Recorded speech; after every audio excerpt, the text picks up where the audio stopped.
दुरूद शरीफ अल्लाहुम्मा सल्ली अला।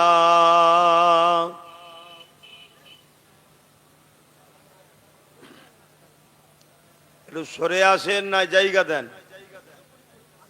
বিস্কানটা ফাঁকা করে বসে আছেন কেন? একই কথা, চেপে চেপে আসেন, চেপে চেপে আসেন।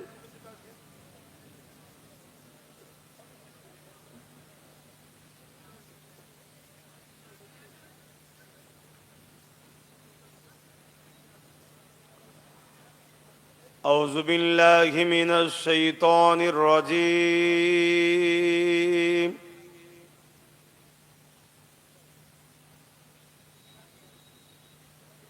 بسم الله الرحمن الرحيم.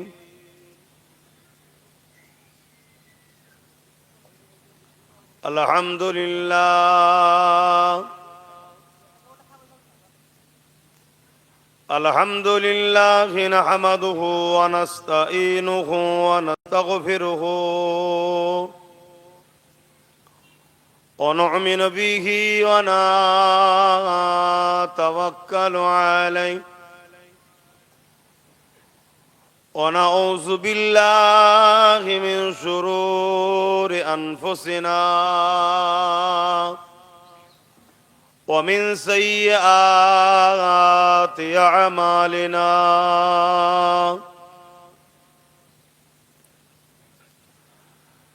من يهدي الله فلا مضل له ومن يضلله فلا هادي له. ونشهد أن لا إله إلا الله وحده لا شريك له. ونشهد أن سيدنا وحبيبنا ومولانا محمدا عبده ورسوله.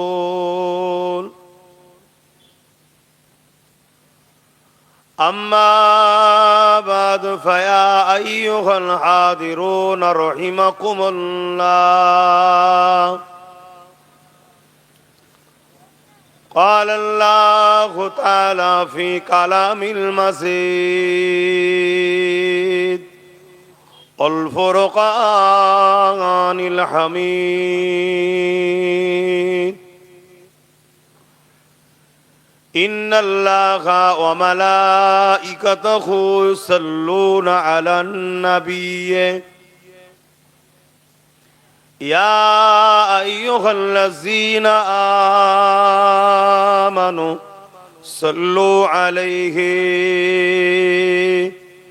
وسلموا تسليما. اللهم صل على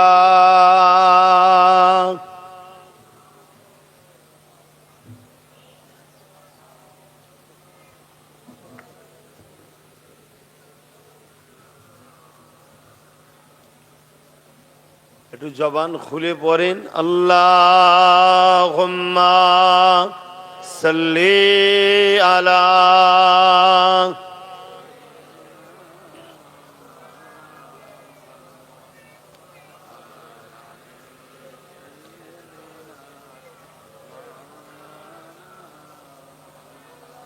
मेरे आँखों की बुदली में जलवा है मोहम्मद का, मेरे दिल के आईने में नक्शा है मोहम्मद का। कोई जन्नत में जाएगा, कोई दोज़ख में पहुँचे, मदीने की तरफ दौड़े, दीवाना मोहम्मद का अल्लाहुम्मा सल्ली अला।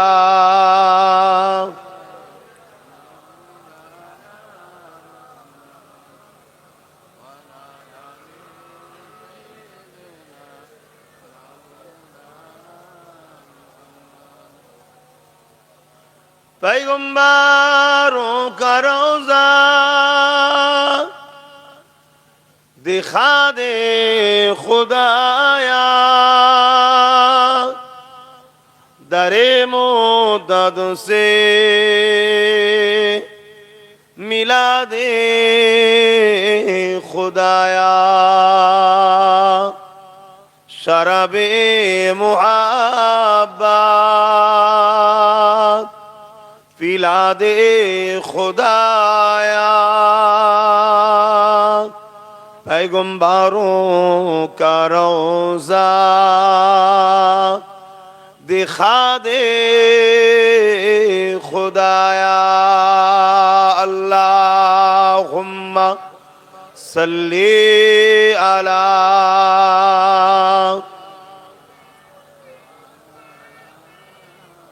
वला आले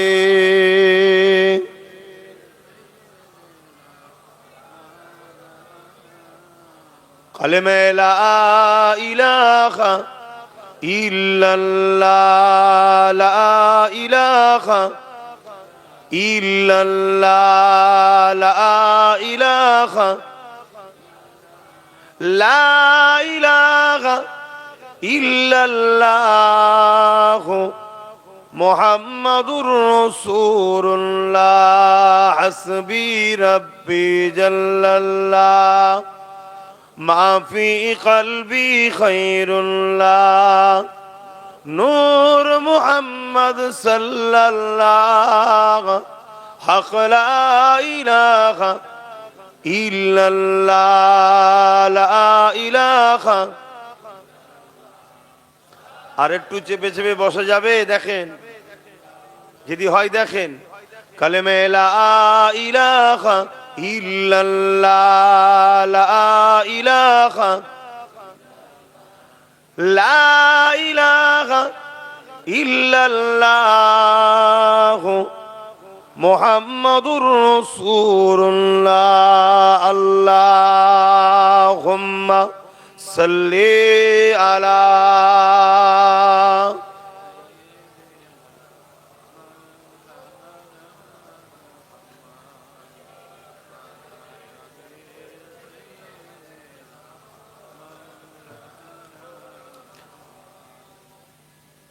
আলহামদুলিল্লাহ, প্রতি বছরের না এবছরও আপনাদের কি গ্রাম জানো, বীরা মল্লিক পাড়া বাৎসরিক আলোচনার মাহফিল আপনারা করে আসছেন। পিছনে নিশ্চয়ই ব্যানারে দেখতে পাচ্ছেন বিশ্বনবী হযরত মুহাম্মদ সাল্লাল্লাহু আলাইহি সাল্লাম সম্পর্কে আলোচনা। এই ব্যানারটা পরের বছর একটু চেঞ্জ করতে হবে। বিশ্বনবী আমার নবী শুধু বলা, এটা আমরা বিয়াদবির সুরাতে বলছি না, কিন্তু হুজুরের মর্তবাকে খাটো করা হয়। কেন আমাদের নবী বিশ্বনবী নয়, আমাদের নবী তামাম কায়নাতের নবী। জোরে বলুন সুবহানাল্লাহ। যেখানে আল্লাহর রাজত্ব আছে সেখানে মুহাম্মদ সাল্লাল্লাহু আলাইহি সাল্লামের রিসালাতের ডঙ্কা আছে। জোরে বলুন সুবহানাল্লাহ।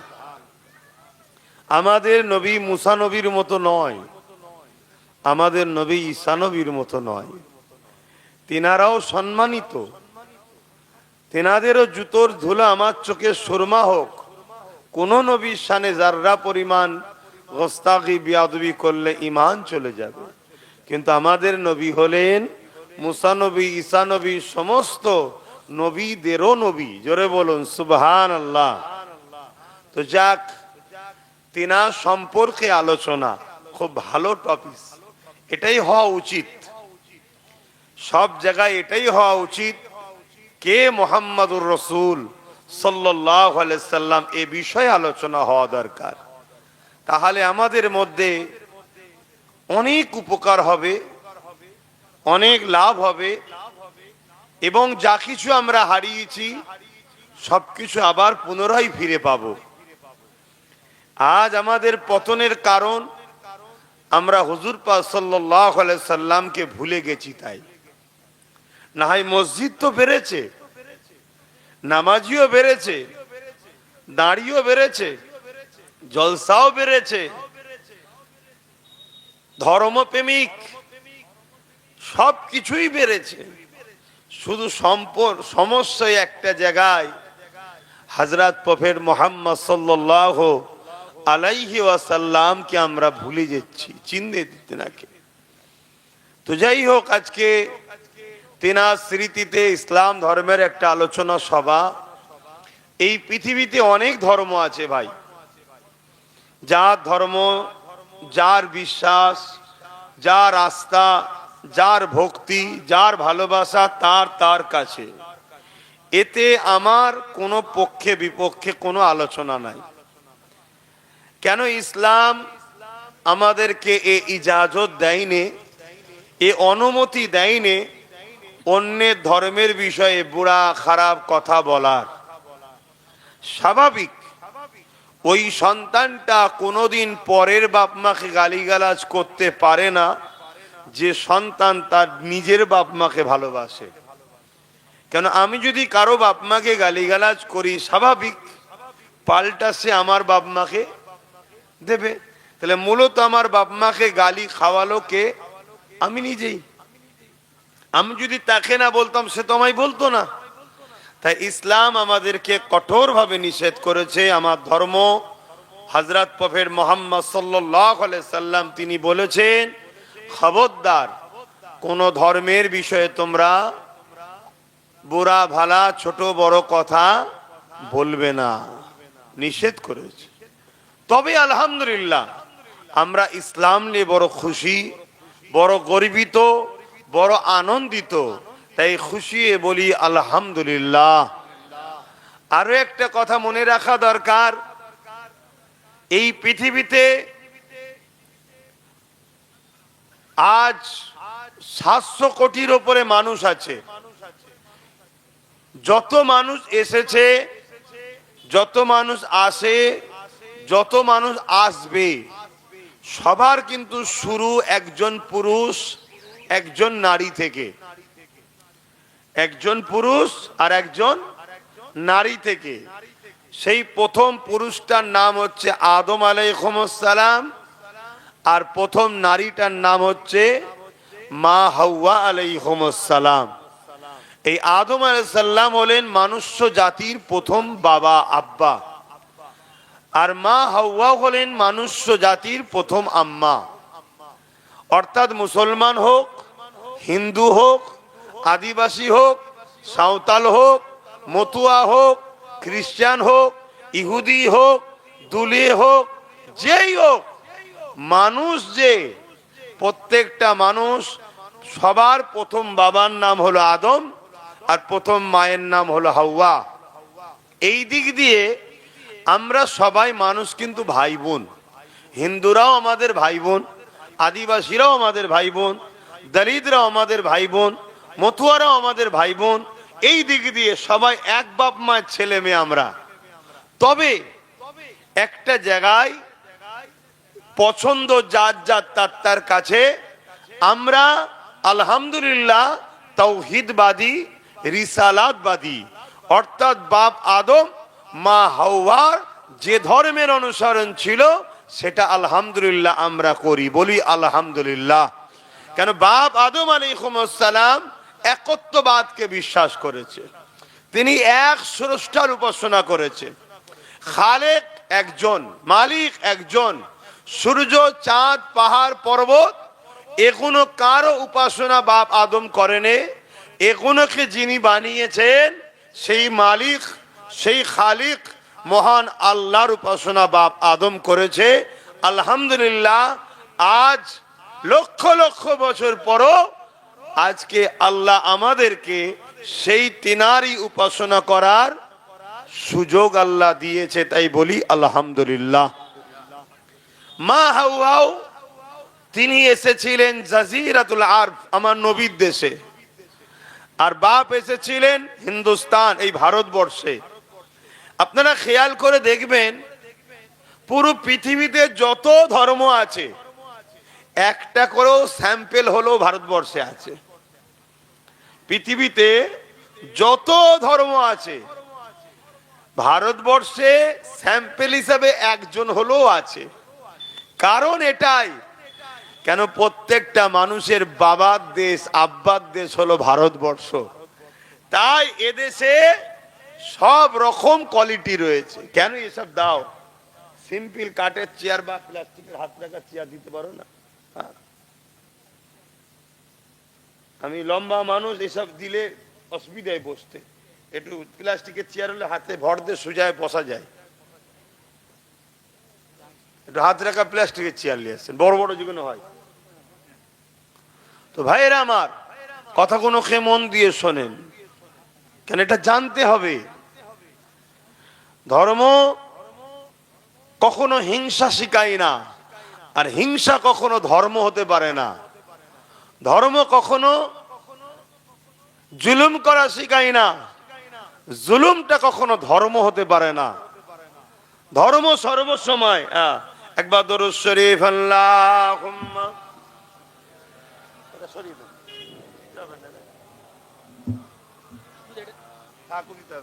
না থাক।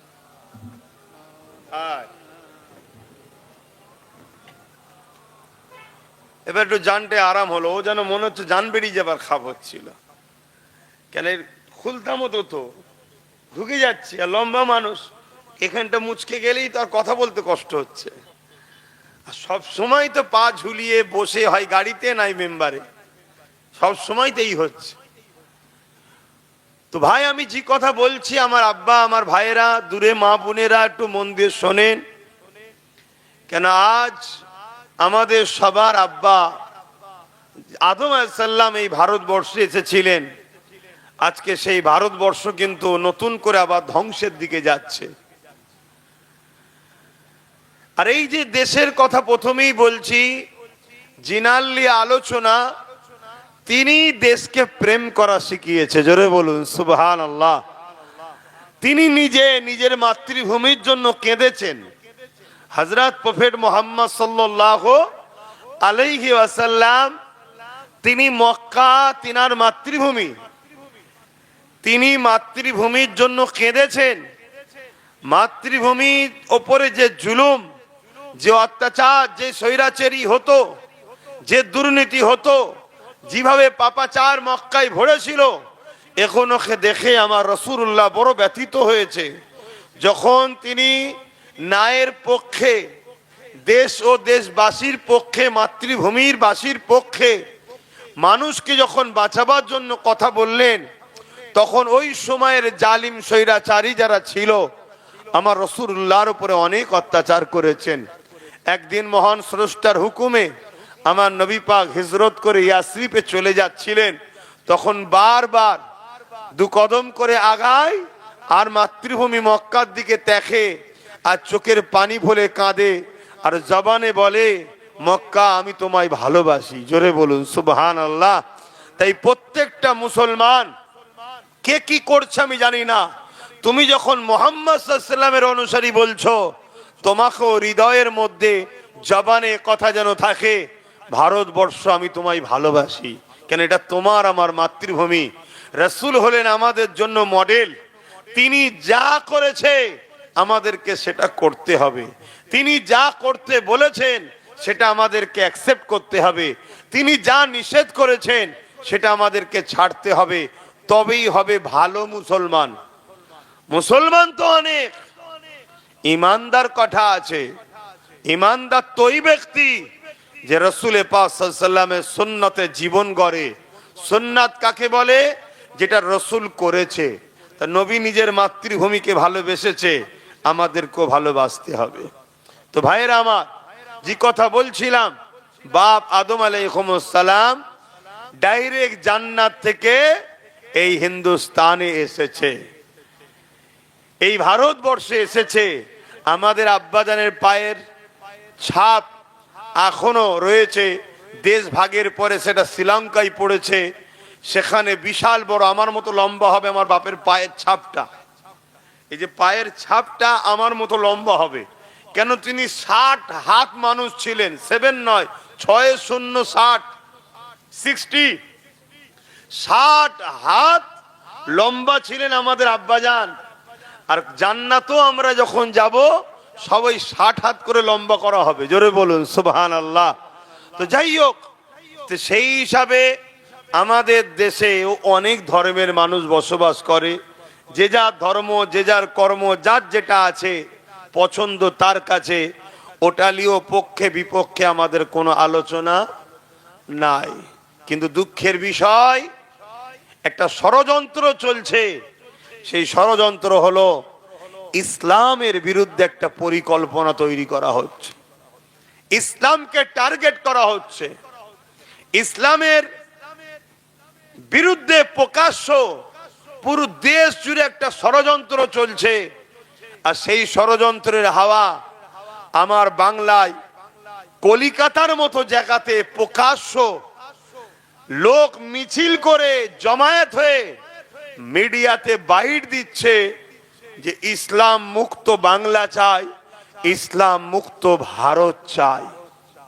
ভাবতে পারছেন আমি কি বলছি?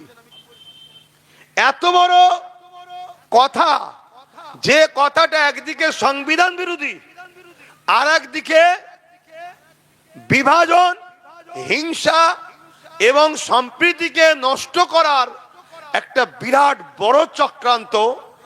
এরপরও আলহামদুলিল্লাহ আমরা মুসলমান, ইসলামের অনুসারী, আমরা যাই করি দেশকে ভালোবেসে এবং সংবিধানকে মান্যতা দিয়েই আমরা কাজ করি।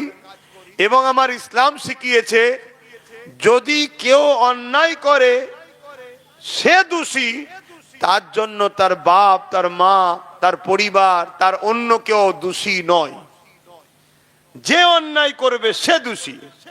কিন্তু যে কথাটা আমি প্রশ্ন এখানে তুলছি, এত বড় কথা হওয়ার পরও আজকে সেই ব্যক্তিরা পশ্চিম বাংলার বুকে তো অ্যারেস্ট হয় না, বন্দী হয় না। পুরো দেশ জুড়ে তো চলছে, পুরো দেশ জুড়ে চলছে, কিন্তু আমার বাংলাতেও হচ্ছে, কিন্তু এখনো বন্দী অ্যারেস্ট হয় না। এ থেকে বুঝে নিতে হবে রাষ্ট্রীয়ভাবে ইসলামকে মিটাবার একটা পরিকল্পনা তৈরি করা হয়েছে। কথা কিছু মাথায় ঢুকলো? যদি রাষ্ট্রীয়ভাবে পরিকল্পনা না হতো, তাহলে এই রকম সংবিধান বিরোধী কথা যখনই কেউ বলবে, রাষ্ট্র ও রাজ্যের যারা দায়িত্ব প্রাপ্ত আছে তারা কিন্তু সঙ্গে সঙ্গে তার বিরুদ্ধে ব্যবস্থা নিত। ঠিক না বেঠিক?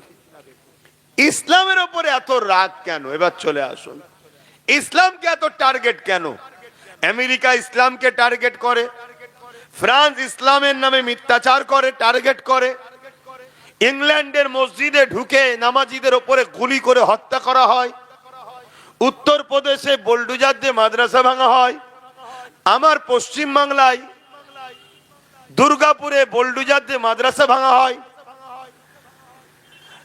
বিভিন্ন জায়গাতে আসামে মাদ্রাসার উপরে অত্যাচার হয়। এর কারণটা কি? ইসলামকে এত টার্গেট করা হচ্ছে কেন? এর কারণটা বুঝতে গেলে আপনাকে প্রথম জানতে হবে ইসলাম শব্দর মানে কি আর ব্যাপক অর্থ কি। ইসলাম শব্দের ওয়ার্ডের মানে হচ্ছে সালাম থেকে ইসলাম, শান্তি, যার ব্যাপক অর্থ হলো তুমি ওই কাজ করো যে কাজে তুমি এবং সমাজ দুনিয়া আখিরাতের কল্যাণ পাবে। জোরে বলুন সুবহানাল্লাহ। ওই কাজ তুমি করো। এই যে হযরত প্রফেট মুহাম্মদ সাল্লাল্লাহু আলাইহি ওয়াসাল্লাম, তিনি কে? তিনি তো শান্তির নাম, মানবতার নাম, প্রেমের নাম, ভ্রাতৃত্বের নাম, ঐক্যের নাম, সম্প্রীতির নাম, মানব বন্ধনের নাম, এতিমদের সাহারার নাম, বিধবার অধিকারের নাম। এক কথায় যখন নারীদেরকে জেন্ত জেন্ত পুঁতে দেওয়া হতো, হযরত প্রফেট মুহাম্মদ সাল্লাল্লাহু আলাইহি সাল্লাম সেই নারীদের হতে সংগ্রাম করে নারীদের অধিকার যিনি দিয়েছেন তিনি তো মুহাম্মদ সাল্লাল্লাহু আলাইহি ওয়াসাল্লাম। জোরে বলুন সুবহানাল্লাহ। নিশ্চয়ই আপনি একটা কথা প্রায় বলেছি, আবার বলছি, এই যে আপনাদের এই পাশে ভাটপাড়াতে অর্জুন সিং, দেখুন ইসলামের বিরুদ্ধে কত বড় একটা মিথ্যা কথা বলল, যে ইসলামে নাকি রেপ করাটা খারাপ নয়। বললেন না নাউজুবিল্লাহ? জোরে বলুন। এই কথাটা অর্জুন সিং ইসলামের উপরে মিথ্যাচার করলো না করলো না? ইসলাম একটা এত বড় ধর্ম, যে ধর্ম একমাত্র আজকের দিন পর্যন্ত চ্যালেঞ্জ দিচ্ছে, দুনিয়ায় কেউ যদি ইসলামের মোকাবেলা করতে চাও আগিয়ে আসো, যুক্তি তর্কে এলেম কালামে কিতাবে বাস্তবে নারীদেরকে যে সম্মান ইসলাম দিয়েছে, এই সম্মানের মোকাবেলায় কেউ যদি আসতে চাও দাঁড়াও। পুরো পৃথিবীকে চ্যালেঞ্জ দিচ্ছে ইসলাম, যে আমি যে নারীকে সম্মান দিয়েছি আমার মোকাবেলায় কেউ দাঁড়াতে পারবে? কিন্তু সেই ইসলামের নামে এত বড় মিথ্যাচার করলো এই বাংলাতে, তার বিরুদ্ধে কোনো ব্যবস্থা হয়েছে? কথা বলুন, তাকে বন্দী করা হয়েছে? তাহলে ভাবুন আজকে আমরা কোন জায়গায় দাঁড়িয়ে আছি, কোন পরিস্থিতিতে দাঁড়িয়ে আছি। আর এটাও আপনাকে বলে যায়, আমার আপনার কওমের মধ্যে কিছু ছেলে আছে, দুনিয়ায় অভাবের জ্বালা হোক বা বদমাইশিতে হোক, ইসলামের কালচার তার মধ্যে নাই, সেই শিক্ষা সেই জ্ঞানও নাই, সভ্যতাও নাই। সমাজের কিছু খারাপ লোকের পাল্লায় পড়ে তার দ্বারা সমাজে এমন কিছু অঘটন ঘটানো হবে প্ল্যান মাফিক করে, ঘটিয়ে দিয়ে পুরো ইসলামের নামে কলঙ্কিত দাগ লাগাবার ষড়যন্ত্রও চলছে। উপরন্তু এই জায়গায় দাঁড়িয়ে থেকে আমি আপনাদেরকে জানিয়ে দিই, ইসলাম যদি বুঝতে চান আব্বাস সিদ্দিকীকে দেখলে হবে না। ইসলাম দুটো জিনিসের উপরে চলে, একটা হলো কালামুল্লাহ আর একটা হলো হাবিবুল্লাহ। জোরে বলুন সুবহানাল্লাহ। একটা আল্লাহর পাক পবিত্র কোরআন শরীফ, আর একটা হলো মুহাম্মদ সাল্লাল্লাহু আলাইহি ওয়াসাল্লামের লাইফ স্টাইল। এই দুটো হলো ইসলাম। আর এই দুটোর বিরুদ্ধে পুরো পৃথিবীতে আরব খরব কোটি ডলার টাকা খরচ করা হচ্ছে ভুল বার করার জন্যে।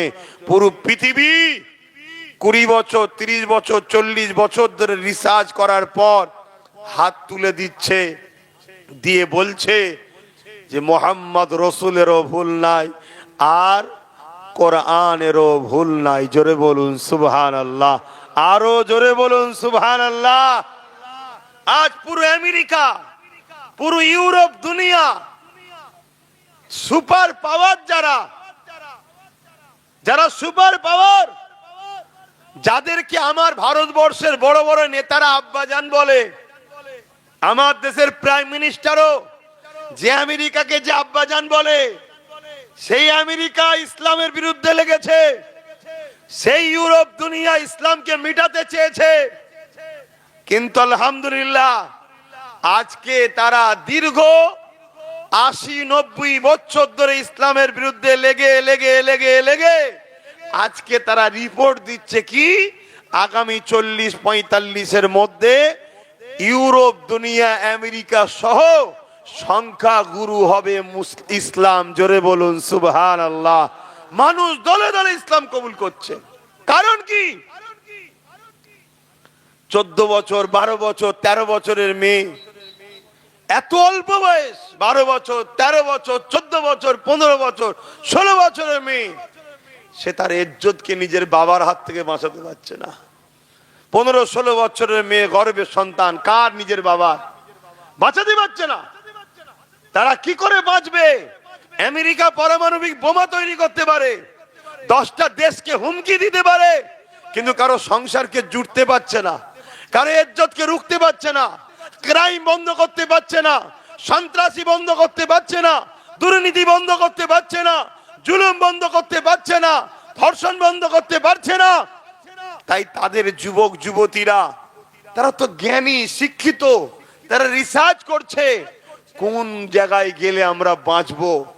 তারা রিসার্চ করে, তাদের গুগল তাদেরই তৈরি করা, তারা তো টেকনোলজির উপরেই বেঁচে থাকে, তাদের সবকিছু ফেল, তারা সবকিছু থেকেই গাওয়া দিচ্ছে।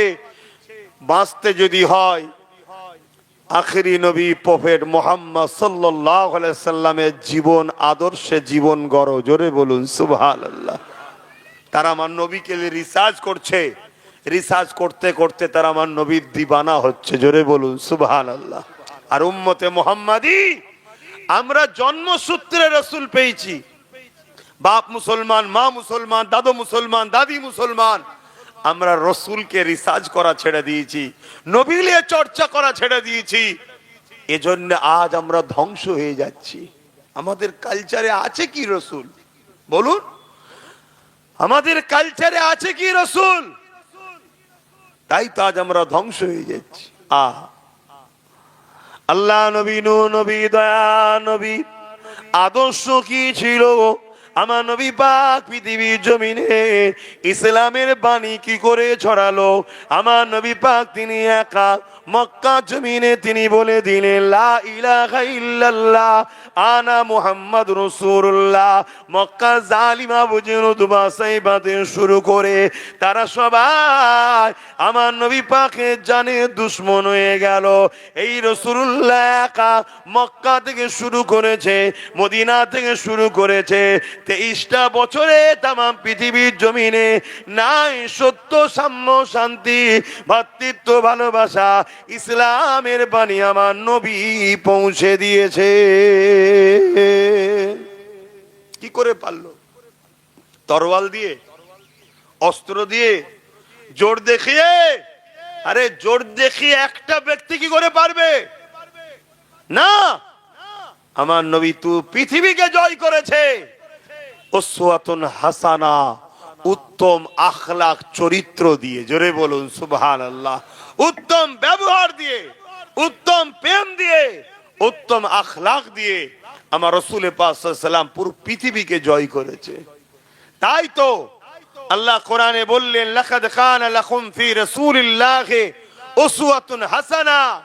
সবথেকে উত্তম মডেল করে আমি আল্লাহ মুহাম্মদ সাল্লাল্লাহু আলাইহি ওয়াসাল্লামকে পাঠিয়েছি। আজান দিচ্ছে আপনাদের মহল্লায়? আচ্ছা, আজানটা হয়ে যাক, আমরা জলসা শেষে এখানে নামাজ আদায় করব।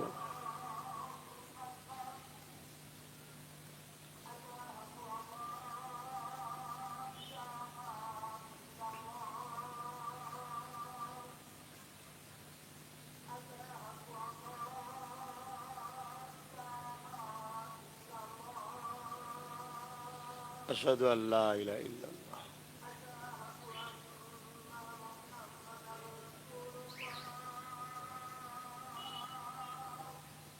সাল্লাল্লাহু আলাইহি ওয়াসাল্লাম। সাল্লাল্লাহু আলাইহি ওয়াসাল্লাম।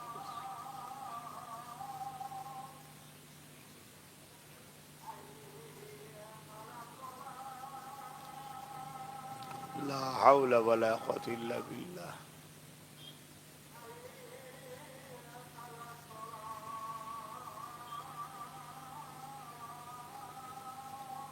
লা হাওলা ওয়ালা।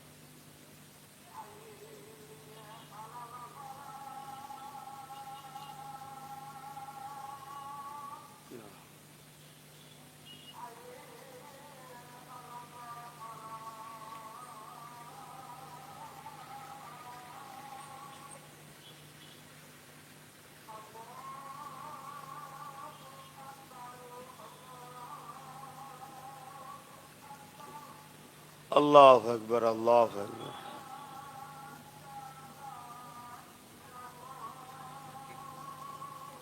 আল্লাহ লা ইলাহা ইল্লাল্লাহ। দরুদ শরীফ। আল্লাহুম্মা সাল্লি আলা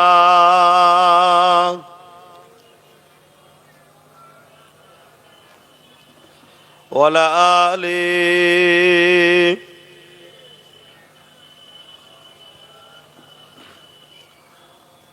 বাপেরা, নওজোয়ান তরুণেরা, আল্লাহ নবীর আদর্শে পৃথিবী মানুষেরা দলে দলে মুগ্ধ হয়ে আমার রাসূলুল্লাহর কথা মতো দ্বীনে ইসলামের মধ্যে তারা প্রবেশ করেছে।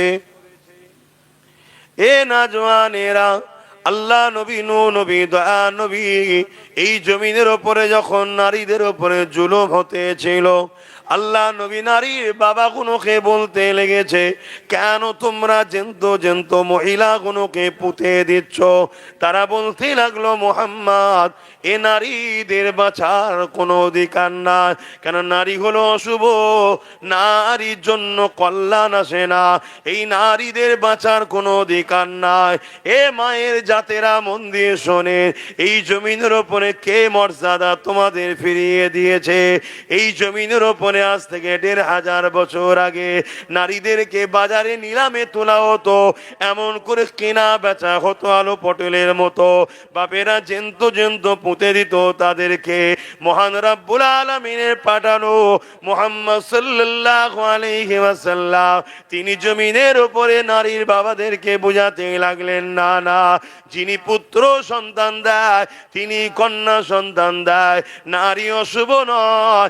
উপরন্তু কারো ঘরে যদি প্রথম কন্যা সন্তান হয়, এর মানে ওই নারীর বাবাকে মহান স্রষ্টা রব্বুল আলামিন শান্তির পয়গাম খবর পাঠায়। তাহলে নারী যদি কোন সংসারে প্রথম হয়, সেই দাম্পত্য জীবনকে মহান স্রষ্টা খুশির সংবাদ, শান্তির সংবাদ পাঠায়। তাহলে নারী কত বড় নিয়ামত।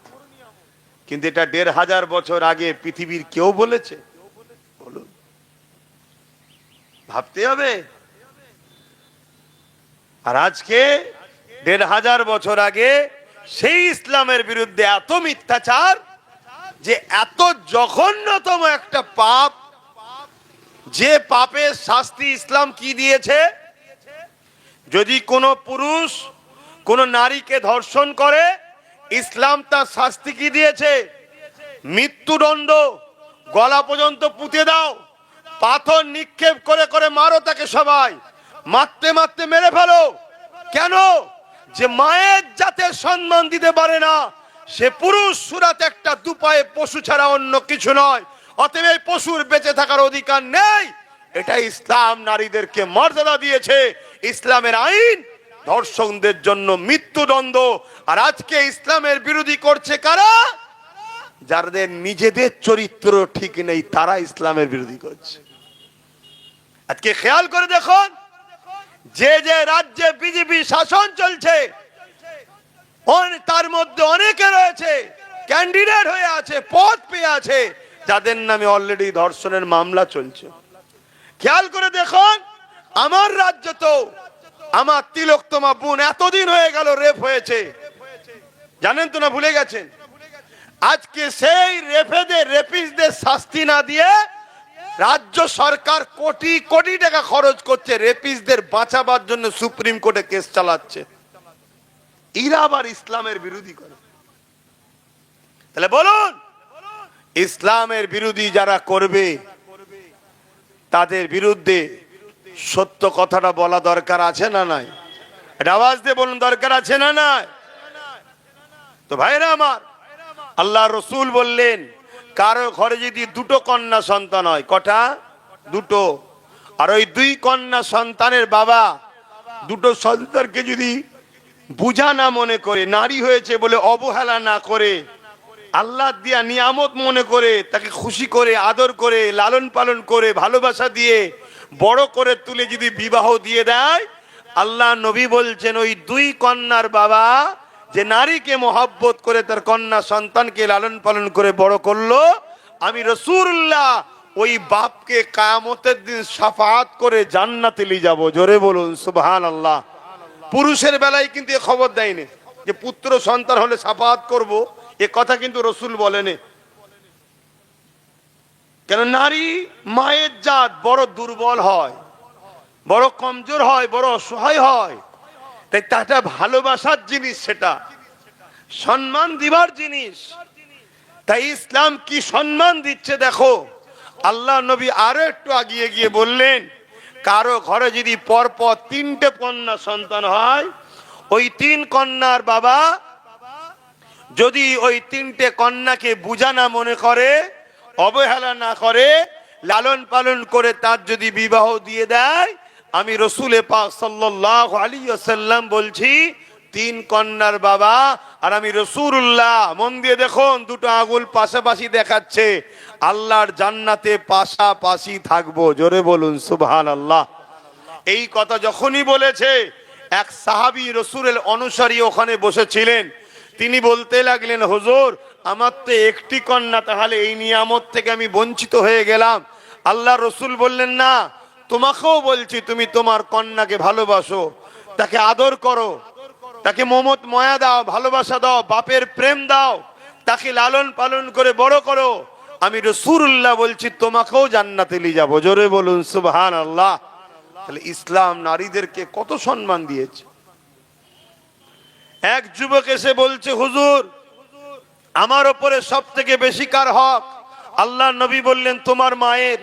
তারপরে কার? তোমার মায়ের। তারপরে কার? তোমার মায়ের। তারপরে কার? তোমার বাপের। অর্থাৎ পুরুষের থেকে, বাপ হলো পুরুষের জাত, নারী ও মা হলো নারীর জাত, পুরুষের থেকে নারীর 3 গুণ মর্যাদা ইসলাম দিয়েছে। জোরে বলুন সুবহানাল্লাহ। আর আজকে এই সম্মান শোনার পরেও আমরা পুরুষরাও বলছি সুবহানাল্লাহ। কি নারীদের সম্মানের কথা শুনে আমরা খুশি না বেজার?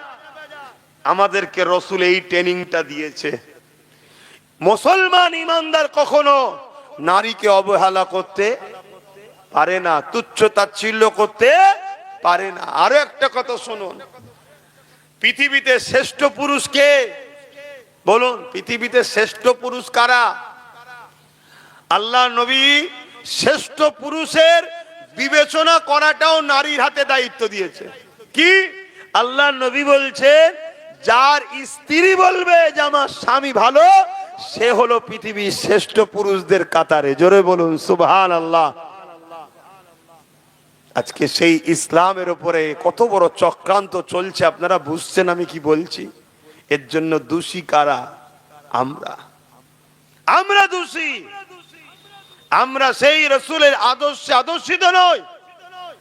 আল্লাহ রাসূল দিন দুনিয়ার বাদশাহ হাবিবুল্লাহ জনাবে মুহাম্মদ রাসূলুল্লাহ সাল্লাল্লাহু আলাইহি ওয়াসাল্লাম যখন মক্কা থেকে ইয়াসরিবে চলে গেলেন, মদিনা, পরে নবী যাওয়াতে মদিনা শরীফ হয়েছে, ওখানে সবথেকে বড় বসবাসকারী ছিল ইহুদি, অগ্নি উপাসক, মুজুসি, বিভিন্ন ধর্মের মানুষ ছিল মদিনা শরীফে। আল্লাহ নবী তাদের সঙ্গে আলোচনা করলেন যে নিজেরা যদি তোমরা সব মারপিট করো তাহলে তো ক্ষতি হবে, এক গোত্র আর এক গোত্রের সঙ্গে মারপিট করে, এরকম সব মদিনায় যত গোত্র ছিল একে অপরে মারপিট করে।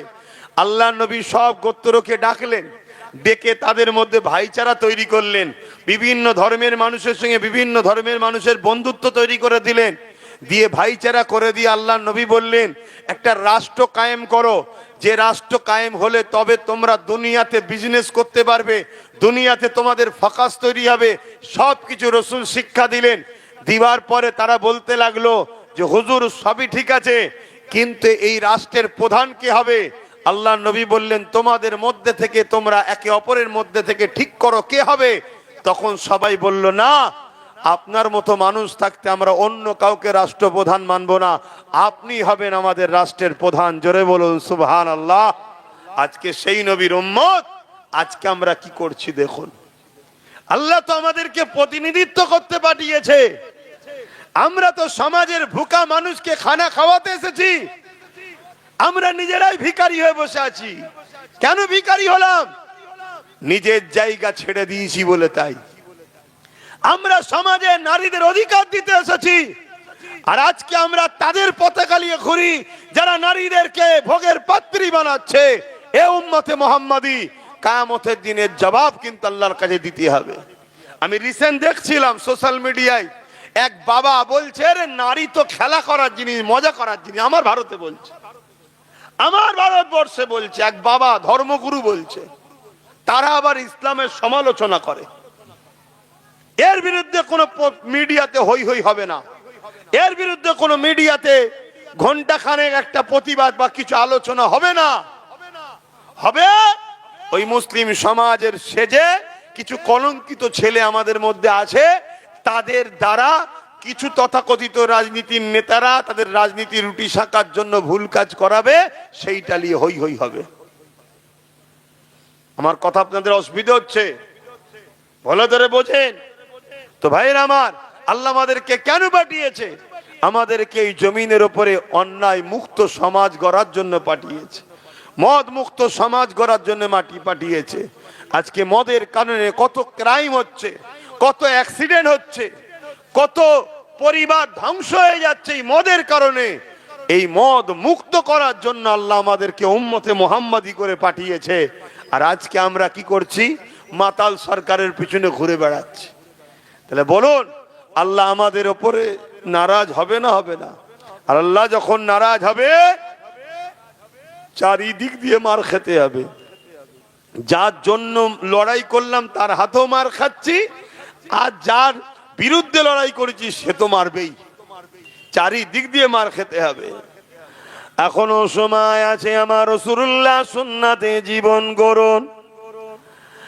আল্লাহ নবীকে চেনেন, নবী পাককে প্রিয়ার করেন, নবী পাকের আদর্শে জীবন গড়েন। আপনার ধর্মনীতি আমার রাসূলুল্লাহ যেভাবে করেছে, আপনার সমাজনীতি আমার রাসূলুল্লাহ যেভাবে করেছে, আপনার রাজনীতি আমার রাসূলুল্লাহ যেভাবে করেছে। আমার নবী যখন মদিনার রাষ্ট্রপ্রধান হয়ে গেলেন, আল্লাহ নবী মদিনার রাজনীতিতে রাষ্ট্রপ্রধানেতে সনদ তৈরি করলেন। সেখানে রাসূলুল্লাহ লিখে দিলেন, নবী আমার জানিয়ে দিলেন, ওই সনদের মধ্যে লিপিবদ্ধ হয়ে যায়, কেউ কখনো কারো ধর্মের উপরে জোর করবে না, আঘাত দেবে না। শুনছেন? আমার দেশের সংবিধান তো সেই অনুসরণ করে চলছে। এই কথা মাথায় আসছে? এ নওজওয়ানেরা, এ আমার নবী পাকের প্রেমিকেরা, আল্লাহ নবী, নবী, দয়া নবী তোমার আমার জন্য মডেল। সেই রাসূলুল্লাহকে চেনো, নবী পাককে প্যার করো, রাসূলুল্লাহর গোলাম হয়ে যাও। রাসূলুল্লাহকে এমন করে নিজের মডেল বলে মানিয়ে নাও, মেনে নাও। রাসূলুল্লাহকে সম্মান করো, তাজিম করো। আমার রাসূলুল্লাহ হলেন আমাদের একমাত্র নেতা। আর আমার রাসূলুল্লাহকে আল্লাহ কি শানওয়ালা লিডার বানিয়েছিল শোনো। শুধু জমিনে নয়, তামাম কায়নাতের উপরে আল্লাহ তিনাকে রাজত্ব করার পাওয়ার দিয়েছে। আমার রাসূল পাক সাল্লাল্লাহু আলাইহি ওয়াসাল্লাম এমন সময় একদিনে দেখা যায় চাঁদের দিকে উংলির ইশারা করেছে, চাঁদ দুটুকরো হয়ে গেছে। সূর্যের দিকে উংলির ইশারা করেছে, সূর্য আবার পুনরায় ফিরে এসেছে। যার আঙুলের ইশারায় চাঁদ দুটুকরো হয়, যার আঙুলের ইশারাতে সূর্য পুনরায় ফিরে আসে, এই রকম ব্যক্তিত্ব তিনি হবে আমাদের একমাত্র মডেল। অন্য কাউকে মডেল বানাওনি, তাহলে দুনিয়া তো ধ্বংস হচ্ছে, আখিরাত তো ধ্বংস হয়ে যাবে। শুনছেন তো আপনারা? কি নিয়ামত আল্লাহ আমার নবীকে করেছে। আমার রাসূল পাক সাল্লাল্লাহু আলাইহি সাল্লাম যখন সূর্যের দিকে ইশারা করেছে, সূর্য পুনরায় ফিরে এসেছে, পৃথিবীর কেউ আছে পারবে? কথা বলে? আজকে সেই নবীর বিরুদ্ধে যারা কথা বলে, জানতে হবে এরা সত্যের কাছে পরাজিত হয়ে যাচ্ছে। তাই হিংসা বশত এরা বিরোধী করা ছাড়া দ্বিতীয় কোনো রাস্তা খুঁজে আর পাচ্ছে না।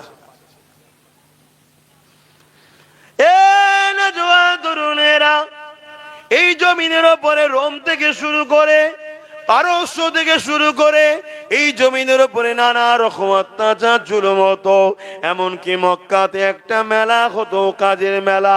ওই মেলাতে নারীদেরকে বাজারে তোলা হতো, সেগুলো ধনীরা খরিদ করে নিয়ে যেত। তাদের দেহকে শোষণ করে তাদেরকে হত্যা করে মেরে দিত।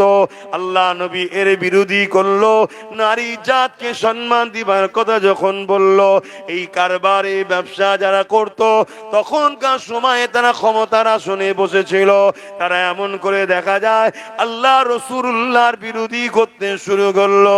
আমার নবী পাককে চারিদিক থেকে তারা আঘাত দিতে শুরু করলো, এমনকি আমার নবী পাককে জানে পর্যন্ত মেরে দিবার পরিকল্পনা করলো।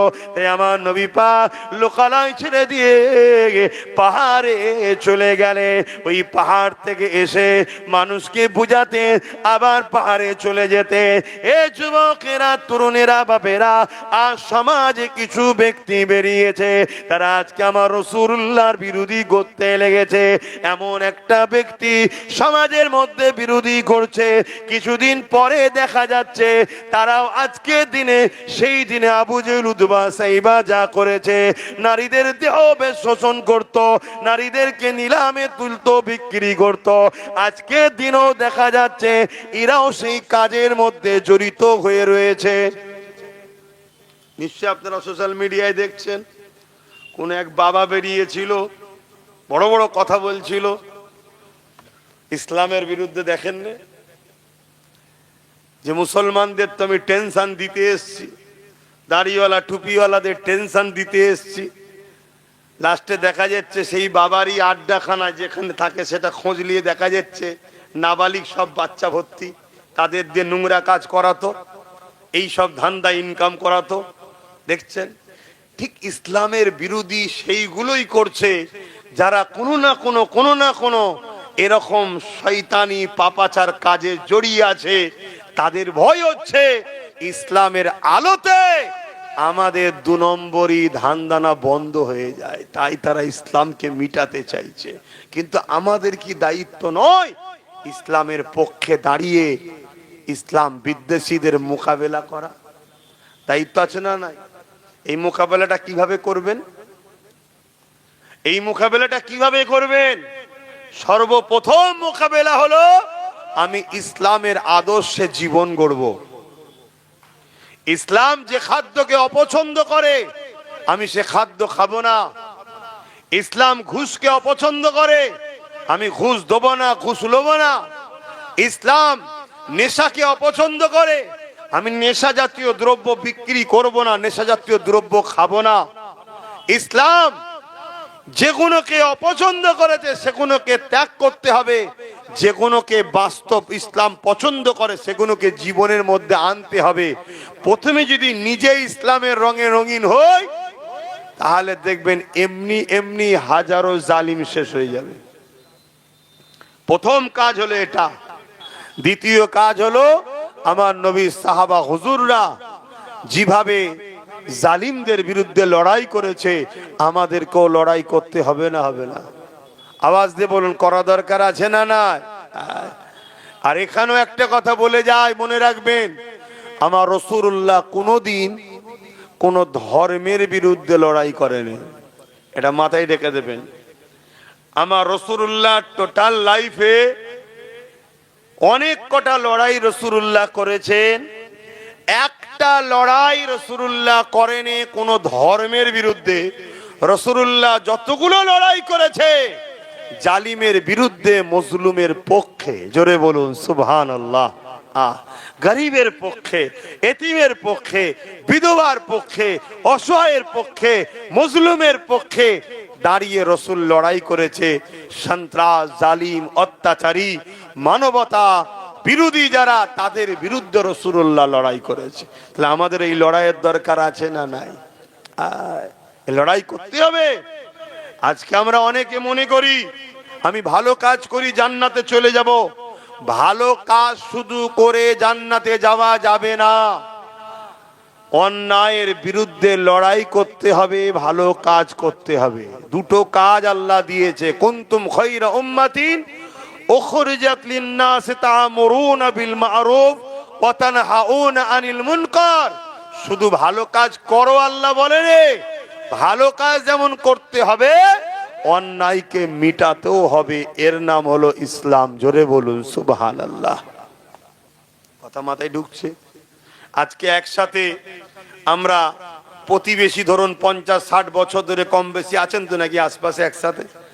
এখন দেখা যাচ্ছে আপনাদের আশপাশে কোনো অমুসলিম বা মতুয়াকে দেখা যাচ্ছে ভাইদেরকে উপরে কেউ জুলুম করছে, তার নাগরিকত্ব কেউ জোর করে কেড়ে দিচ্ছে, তুমি মুসলমান যদি মনে করো যে ওটা অন্য ধর্মের মানুষ, ও নাগরিকত্ব যাচ্ছে, যাও, তাহলে তুমি কিন্তু ঠিক মুসলমান হতে পারলে না। ও মুসলমান কি অমুসলমান ওটা তোমার বিষয় না, ওই হিসাবটা স্রষ্টা নেবে।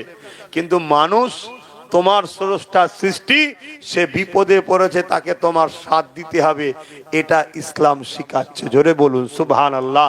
আর এটাও বলছি, কেউ যদি মনে করে যে আমরা বিপদে পড়লে তো সাথ দেয় না, সেটাও তোমার জানার প্রয়োজন নাই। কেন তোমার ধর্ম শিখিয়েছে আল্লাহর দয়া যদি তুমি পেতে চাও, আল্লাহর সৃষ্টির উপরে দয়া করো। কথা কিছু বুঝে আসছে? তার কি আছে আমি জানি না, সে কেন দেয়নি সেটাও জানি না, আমার জানার প্রয়োজনও নাই। তুমি আমার কওমের মানুষ, তোমাকে আমি জানাচ্ছি, কোন মানুষ যদি বিপদে পড়ে, সে মুসলিম হোক আর অমুসলিম হোক, তার পাশে দাঁড়িয়ে তার বিপদ মুক্ত করার নামও ইসলাম। জোরে বলুন সুবহানাল্লাহ। আল্লাহ যেমন আমাদেরকে নামাজ দিয়েছে, আল্লাহ যেমন আমাদের জন্য রোজা দিয়েছে, আল্লাহ যেমন আমাদেরকে মালদারদেরকে হজ দিয়েছে, মালদাদিওকে শতকরা 2.5 টাকা, ইমানদাদিওকে যাকাত দিবার জন্য ইমানদার গরিবদের যাকাত দিতে হবে, এই যেমন নিয়ম ইমানদার ধনীদের দিয়েছে, সেই আল্লাহ আমাদেরকে শিক্ষা দিয়েছে, কেউ ক্ষুধার্ত থাকলে তাকে খানা খাওয়াও, কেউ অসহায় থাকলে তাকে আশ্রয় দাও, কারো বস্ত্র না থাকলে বস্ত্র দাও, কেউ যদি সাহারা চাই তাকে সাহারা দাও। এ যুবকেরা, তরুণীরা, বাপেরা, এটাও ইসলামের নাম, এটাও ইসলামের কাজ। রাসূলুল্লাহ সুন্নাত যেমন টুপি পরা, রাসূলুল্লাহ সুন্নাত যেমন দাড়ি রাখা, রাসূলুল্লাহ সুন্নাত যেমন দস্তখান বিছিয়ে খাওয়া, রাসূলুল্লাহ সুন্নাত যেমন মাথায় কাঙ্কি দিয়া, রাসূলুল্লাহ সুন্নাত এগুলো যেমন, এ যুবকেরা, তরুণেরা, বাপেরা, ঠিক তেমনই এর থেকেও বড় সুন্নাত হলো গরিব দুঃখীদের পক্ষে দাঁড়িয়ে জালিমদের বিরুদ্ধে লড়াই করা। এই লড়াইয়ে যদি তোমার জীবন চলে যায়, আল্লাহ রসুল জানিয়ে দিয়েছে তুমি বেহিসাব জান্নাতে পেয়ে যাবে। কেন? গরিব দুঃখীর পক্ষে দাঁড়িয়ে জালিমদের বিরুদ্ধে লড়াই করা, এটা দুনিয়া নয়, এটা হলো ইসলামের কাজ। আর ইসলামের কাজের জন্য যে শহীদ হয়, মারা যায়, আল্লাহ তাকে বেহিসাব জান্নাত দেয়। কিন্তু এই সব আলোচনাগুলো তো বন্ধই হয়ে গেছে। কি গো, অসুবিধা হচ্ছে আপনাদের? এসব আলোচনা তো বন্ধই হয়ে গেছে। এখন শুধু আলোচনা হয় এই করো এত নেকি, এই করো এত নেকি, এই করো এত নেকি। আর লাস্টে তার ব্যবহারে, তার আখলাকে, তার পাতা পাড়া প্রতিবেশী সব বেজার। আল্লাহ নবী বলেছেন ওই ব্যক্তি কখনো জান্নাতে যাবে না যার মুখ দ্বারা, যারা হাত দ্বারা তার প্রতিবেশী দুঃখিত বেজার হয়ে থাকে। তাহলে প্রতিবেশীর একটা হক আছে না নাই? ওটাকেও খেয়াল রাখতে হবে। ঠিক যেমন নামাজের টাইমে নামাজ। আচ্ছা, আমাদের দৈনিক কি কাজ আল্লাহ দিয়েছে? দৈনিক একটাই তো কাজ দিয়েছে, নামাজ। কি বাকি তাহলে কি আর কোনো কাজ নেই? হালাল ইনকাম করাটা কি আল্লাহর ইবাদত নয়? কথা বলছে না তো। হালাল ইনকাম করাটা কি আল্লাহর ইবাদত না? ইবাদত নয়। আপনি কোন লোককে ভালো বেগুনের সঙ্গে কানা বেগুন দিয়ে দিচ্ছেন বুকা বানিয়ে, এটা কি হালাল ইনকাম হলো? আপনি দেখছেন কানাগুনোকে বাদ দিলে হয়তো আমার 200 টাকা লস হবে, তারপরেও কিন্তু না, আমি মানুষকে ঠকাবো না, এই নিয়ত করে আপনি হালাল ইনকাম করলেন। যখন ভালোটা দিলেন যে ভাই আমার এই জিনিস আছে ভালো, ভাই এটা 200 টাকা কিলো বুঝাবার জন্য বলছে, আর এই কানাগুনো আছে এটা 50 টাকা কিলো, দুটোকে আলাদা করে বিক্রি করলেন। একসাথে দিতে পারতেন আপনি, দিলে হয়তো দুটোই 200 টাকা করে চলে যেত। আপনি তা না করে, আপনি মানুষকে ধোঁকা না দিয়ে হালাল ইনকাম করছেন, কারণ আল্লাহ হালাল ইনকাম করতে বলেছে তাই। তাহলে ওই ইনকামটাও যতক্ষণ করবেন, এই পথে যতক্ষণ থাকবেন, এটাও জেনে রাখবেন আপনি আল্লাহর ইবাদতের মধ্যেই আছেন, আল্লাহর রাস্তাতেই আছেন। জোরে বলুন সুবহানাল্লাহ। আমার কথা নিতে পারছেন তো নাকি? না হুজুরের ছেলে বলছে বলে শুধু এক ধারতে লিজেচ্ছেন? আপনি ধরুন হালাল ইনকামের জন্য আপনি কলকাতায় যাচ্ছেন, যে যাই ওখানে খাটাখুটি করি, এখানে এলাকায় রেল স্টেশনে মুটেগিরি করতে লজ্জা লাগবে, আমি কলকাতায় চলে যাই, কেউ দেখতে পাবে না, ওখানে যে মুটেগিরি করে খাবো তো হারাম খাবো না, হালাল খাবো, এই নিয়েতে আপনি যাচ্ছেন। আপনার প্রতিটা কদমে কদমে আল্লাহ নেকি দেবে। আপনি যদি হেঁটে না যান, গাড়িতে যাবেন, গাড়িতে যত রাস্তা যাচ্ছেন, যত কদম হবে, প্রত্যেকটা কদমে আল্লাহ নেকি দেবে।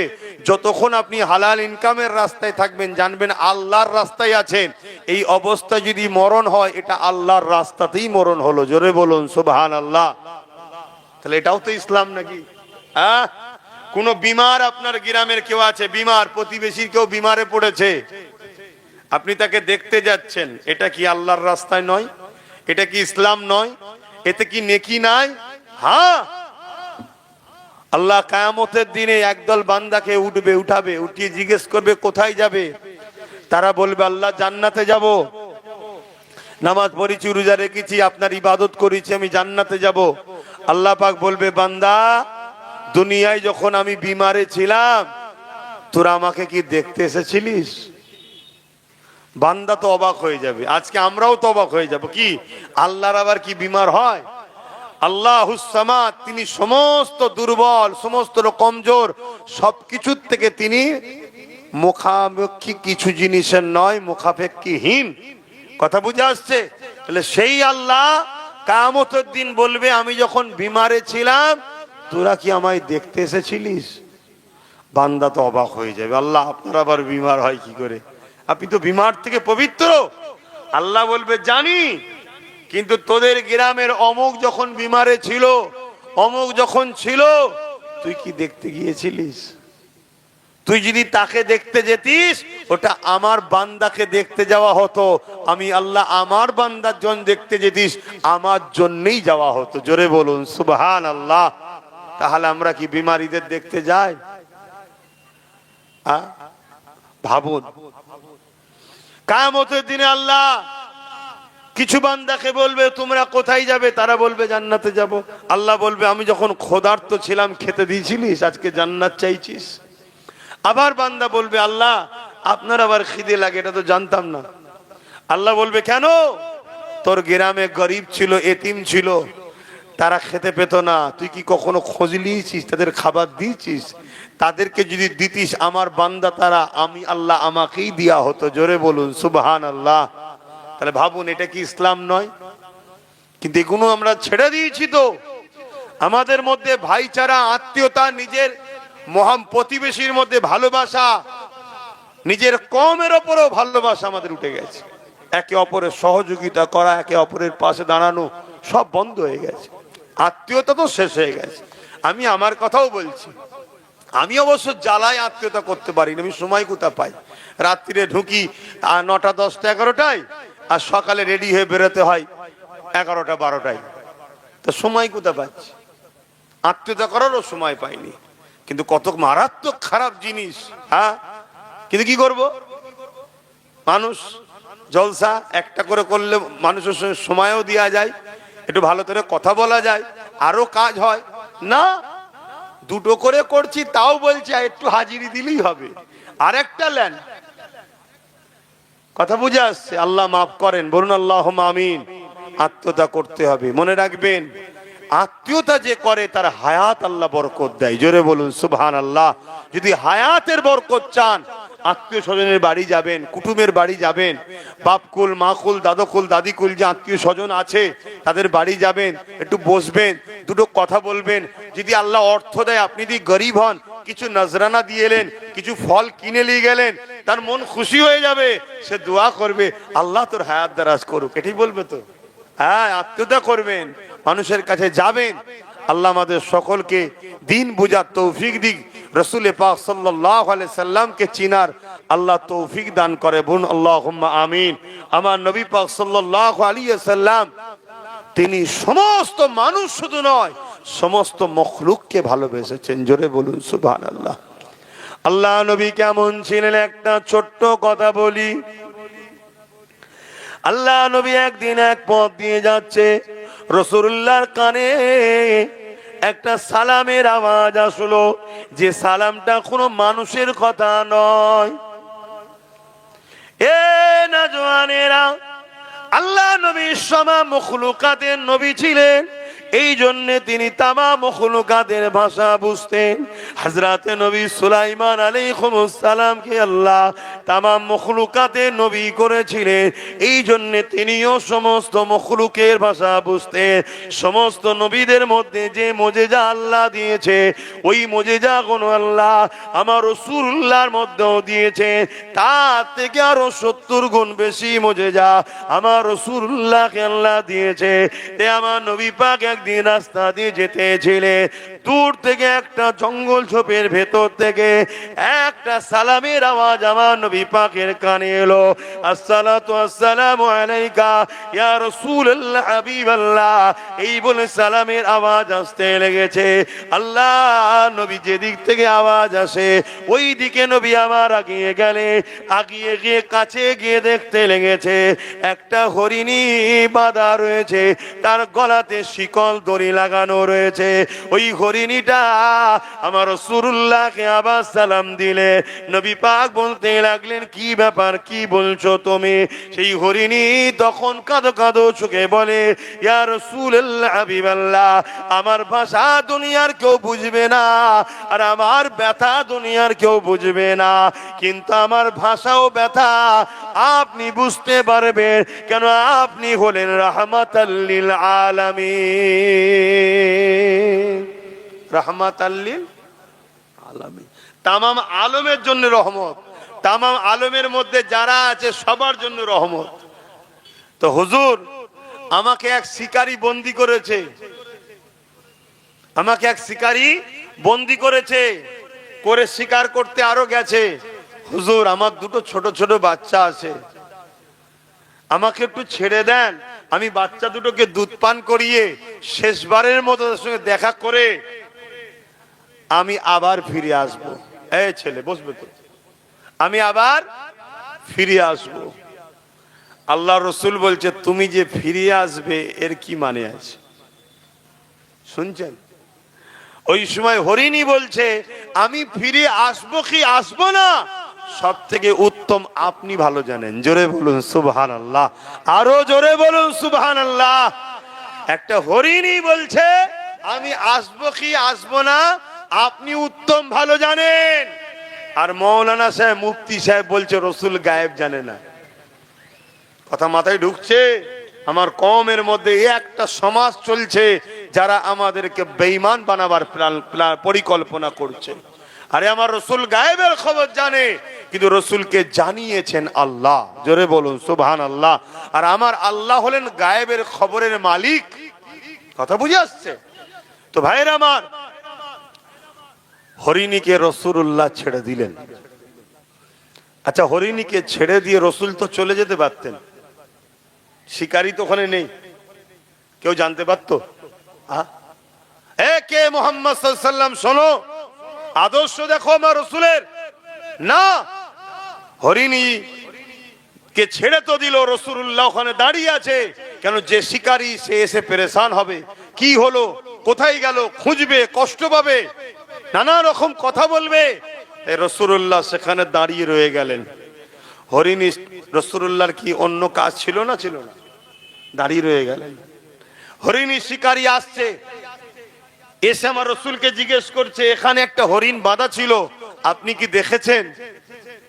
আল্লাহ রসুল বলছে, হ্যাঁ, সে আমাকে বলেছে তার দুটো বাচ্চা আছে, দুধ পান করিয়ে আবার আসবে, তাই আমি তাকে ছেড়ে দিয়েছি এবং দাঁড়িয়ে আছি, তোমাকে মেসেজটা দেবো, চিন্তা করোনি, হরিণটা আসবে। সে তো আমার রাসূলুল্লাহর পা থেকে মাথা পর্যন্ত দেখছে যে হরিণ আবার ইনার সঙ্গে কথা বলেছিনি কে। আজকে এই কথা শোনার পরে অনেক মানুষ বলতে পারে যে হরিণ আবার কথা বলছে, কেন টিয়া পাখি কথা বলে না, কাকাতুয়া কথা বলে না? তোমার আমার সাথে যদি থেকে এ কথা বলতে পারে, দোনো জাহানের সুলতান, নবীদের নবী, যে আল্লাহ তোমাকে আমাকে এমন ভাষা দিতে একে অপরে বুঝছি, সেই আল্লাহ তার বন্ধুকে সমস্ত মখলুকের ভাষা বোঝার ক্ষমতা দিয়েছে। জোরে বলুন সুবহানাল্লাহ। তো ভাইরা আমার, আরে এ তো জানওয়ালা জীব কথা বলছে। বুখারী শরীফের হাদিস, আমার নবী পাক সাল্লাল্লাহু আলাইহি ওয়াসাল্লাম যে শুকনো খেজুর গাছের উপরে হেলান দিয়ে ঠেক দিয়ে খুতবা পড়তো, ওই উস্তুনে হান্নানা আমার রাসূল পাক সাল্লাল্লাহু আলাইহি সাল্লামের সঙ্গে কেঁদে কেঁদে কথা বলেছে। জোরে বলুন সুবহানাল্লাহ। আমি ওদিকে যাচ্ছি না। আমার রাসূলকে চেনো যুবক, আমার নবীর আদর্শে জীবন গড়ো, আমার নবীকে একমাত্র লিডার বলে মানো। নবী যেটা করতে বলেছে করো, যেটা ছাড়তে বলেছে ছাড়ো। তাতে দুনিয়া তোমার বিরুদ্ধে যদি থাকে তাও তার দিকে তাকাতে যেও না। বিজয় দিনের শেষে তোমারই হবে, 100%ই হবে। জোরে বলুন সুবহানাল্লাহ। তো ভাইরা আমার, তো ওই সময় দেখা যায় ওই ব্যক্তি আমার রাসূল পাক সাল্লাল্লাহু আলাইহি ওয়াসাল্লামের সঙ্গে একটু গরম মিজাজে কথা বলতে লাগলো। আপনি কি বলছেন? একটু গরম মিজাজে কথা বলতে লাগলো। আল্লাহ নবী কিন্তু তার সঙ্গে মুচকে নরম মিজাজেই কথা বলছে, মুচকে হেসে, যে বাবা হ্যাঁ আসবে আসবে, সে বলেছে আসবে। আর আমার রাসূলুল্লাহ তো জানে আসবে। জোরে বলুন সুবহানাল্লাহ। এখানে বাবু বলে কে আছেন, তেনার বাড়িতে অসুস্থ, একটু যান, বাড়িতে ডাকছে, একটু বাড়িতে অসুস্থ আছে, চলে আসেন সামনে দিয়ে যান। বাবলু মল্লিক, বাবলু মল্লিক কে আছে? তো ওইটাই বলতে ভালো হতো না আগে। আব্দুর রাজ্জাক মল্লিক কে আছে? তার ভাইয়ের নাম ডাকছে। আরে বাবা সময় নেই, দাঁড়াই বলো। তো ভাইয়ের আমার কি কথা বলছিলাম, মিজখানে সে কথা বলিস,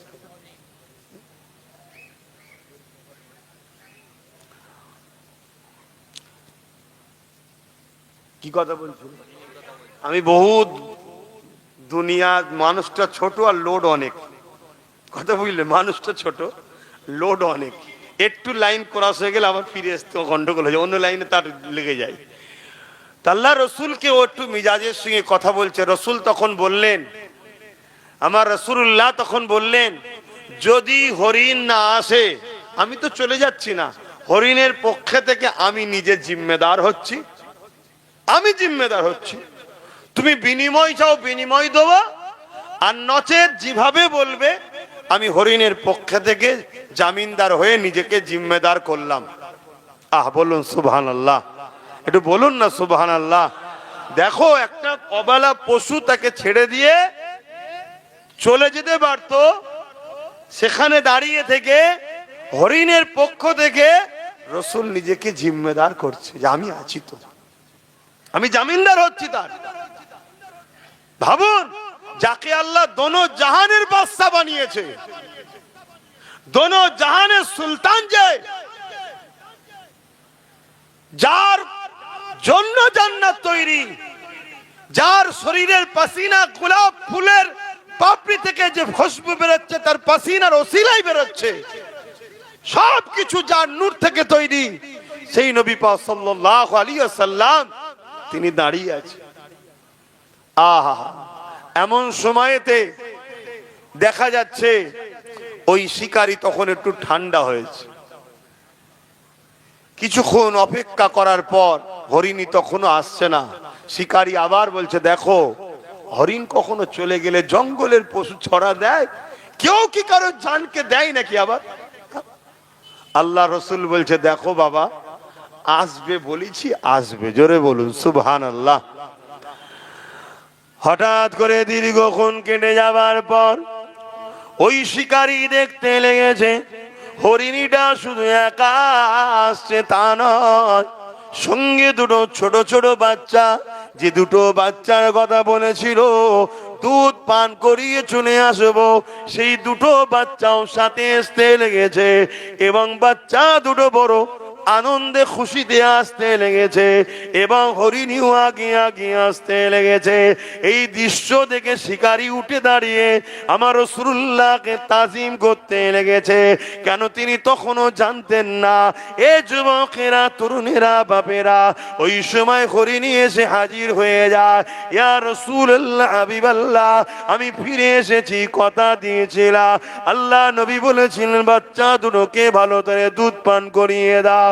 ওই সময় হরিণী বলতে লেগেছে, ইয়া রাসূলুল্লাহ হাবিবাল্লাহ, আমি যখন বাচ্চা কোনকে গিয়ে বললাম বাবা আমি শিকার হয়ে গেছি, আমাকে বন্দী করা হয়েছে, রাসূলুল্লাহ জামিন করে দিয়েছে আমাকে, তিনি দাঁড়িয়ে আছে, না জানি জালিম শিকারী তার সঙ্গে দুর্ব্যবহার করতে পারে। বাবারে তোমরা দুধ পান করে নাও, আমি ফিরে তাড়াতাড়ি যেতে চাই।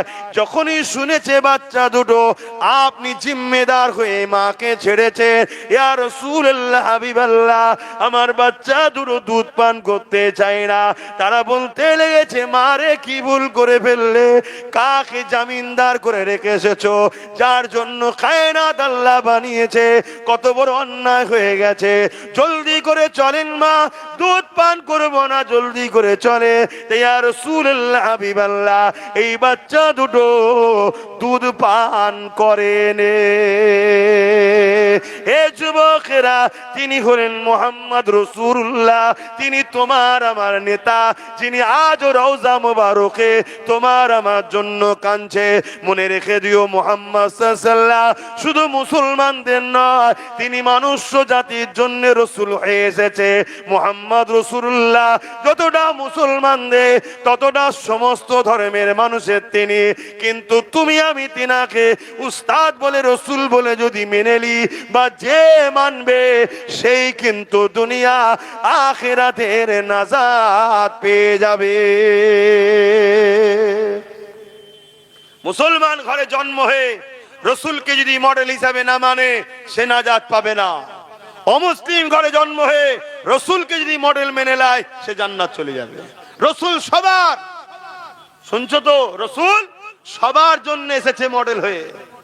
হ্যাঁ, তা ওই সময়তে এই দৃশ্য দেখে শিকারী তো এবারে হাত জোর করছে, পায়ে পড়তে যাচ্ছে।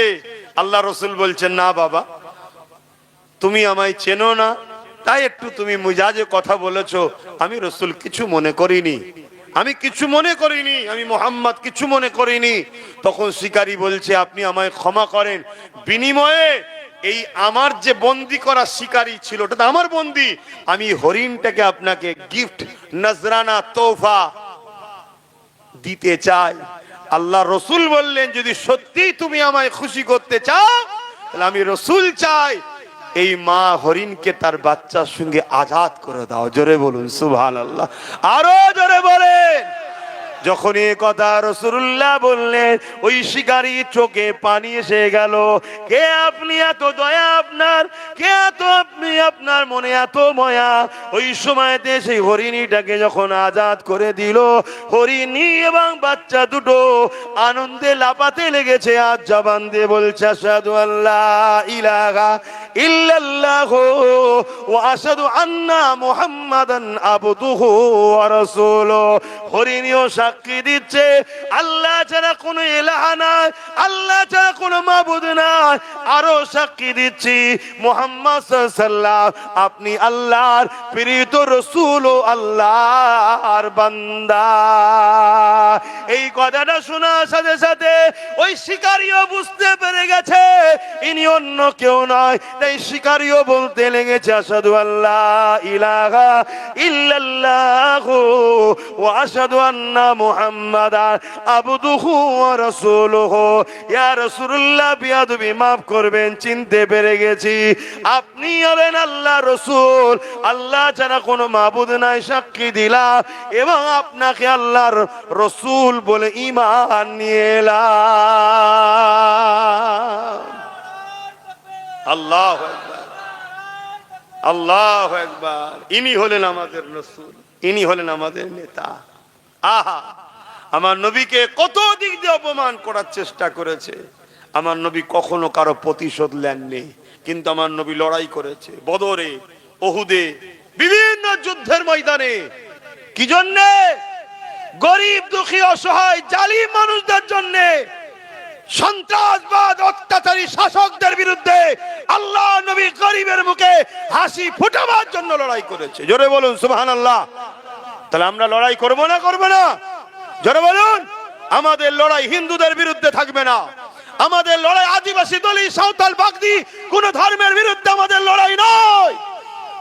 অন্য কেউ বলতে পারে যে মুসলমান বেড়ে যাচ্ছে, ধর্ম খাতরায় পড়ে যাচ্ছে, ওটা অন্য কেউ বলতে পারে। আমাদের লড়াই থাকবে মানবতার পক্ষে, মজলুমের পক্ষে, গরিবের পক্ষে, এতিমের পক্ষে, বিধবার পক্ষে, অসহায়ের পক্ষে। একটা হিন্দু বোনের জন্য যদি পুরো একটা দেশের সঙ্গেও লড়াই করতে হয়, তাও লড়াই করতে আমরা রাজি আছি, ঠিক না বেঠিক? ও কোন ধর্মের দেখবো না, মানবতার দৃষ্টিকোণ থেকে আমরা তার পক্ষেও দাঁড়িয়ে লড়াই করব। এর নাম ইসলাম। জোরে বলুন সুবহানাল্লাহ। ইতিহাস পড়েন না?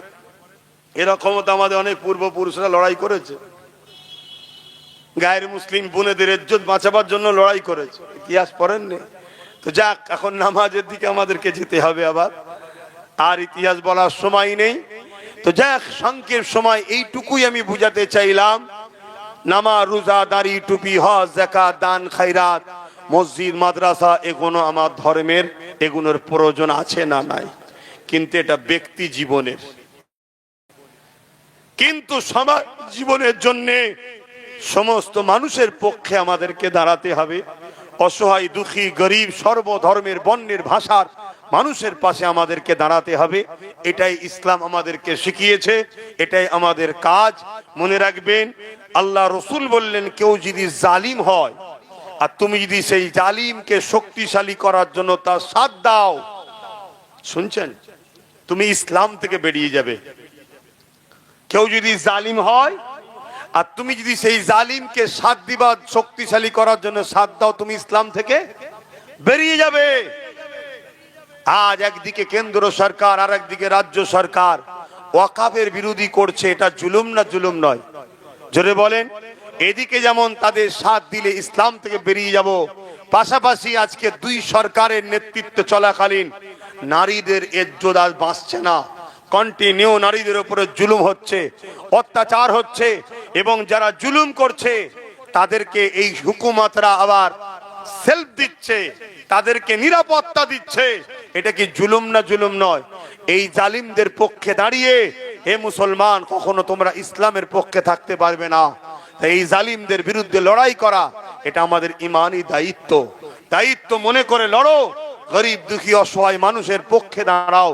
এটাই আজকে আমার এই সামান্যতম সময়ের মধ্যে কথা। কেন এটা আমার রাসূলুল্লাহর আদর্শ, এটা আমার নবীর জীবন। কেন আমার নবী পাক সাল্লাল্লাহু আলাইহি সাল্লাম 570 খ্রিস্টাব্দে 12 রবিউল আউয়ালে এসেছিলেন, এবং 40 বছর যখন রাসূলুল্লাহর বয়স হয় তখন নবী পাক সাল্লাল্লাহু আলাইহি সাল্লাম দ্বীনের প্রচার শুরু করলেন।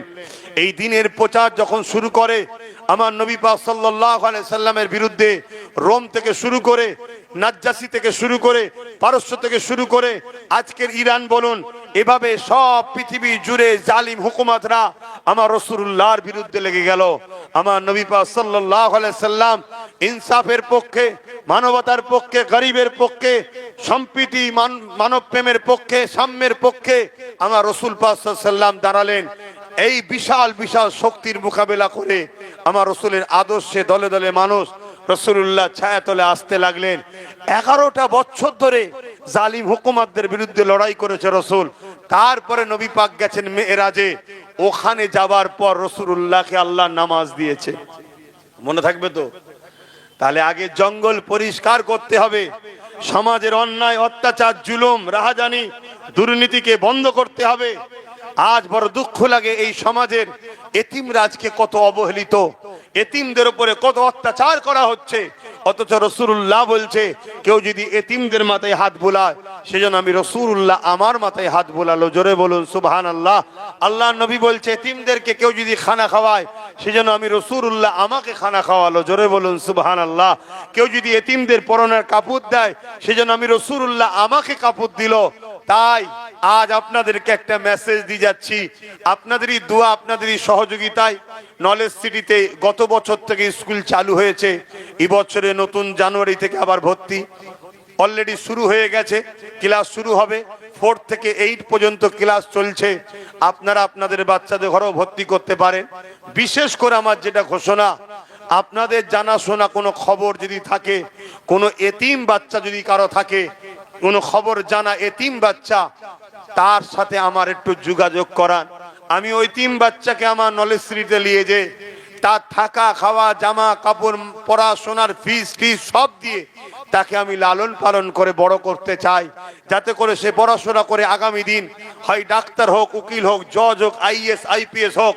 কেন সে আমার সমাজের বাপ নেই মা নেই বলে অবহেলিত হয়ে কালকে দেখা যাবে কোন দুনিয়ার চক্রান্তকারী নেতাদের হাতের কাঠপুতুল হয়ে সমাজ বিরোধী কাজ করবে, তার দুনিয়াও শেষ হবে, আখেরাতও শেষ হবে।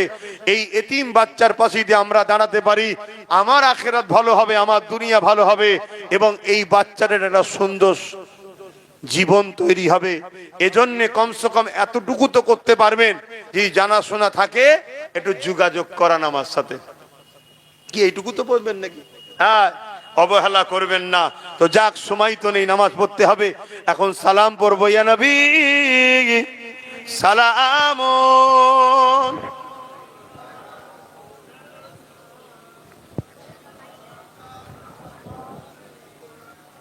তুমি প্রতি বছর মাইক দাও, এই বছর আমি সেটিং করেছো কেন? পুরো বুক যন্ত্রণা করছে আমার। হ্যাঁ, তোমার উচিত ছিল এই বক্সগুলোকে একটু এরম সাইডে দিয়া, এর আওয়াজটা হালকা পেলে সুবিধা হতো। তালাল বাদরু আলাইনা মিন শানিয়াতিল ওয়াদাই ওয়াজাবা শুকরু আলাইনা মা দাগা লিল্লাহ আহিদাই। ইয়া নবী সালামুন, ইয়া রাসূল, ইয়া হাবিব সালাম।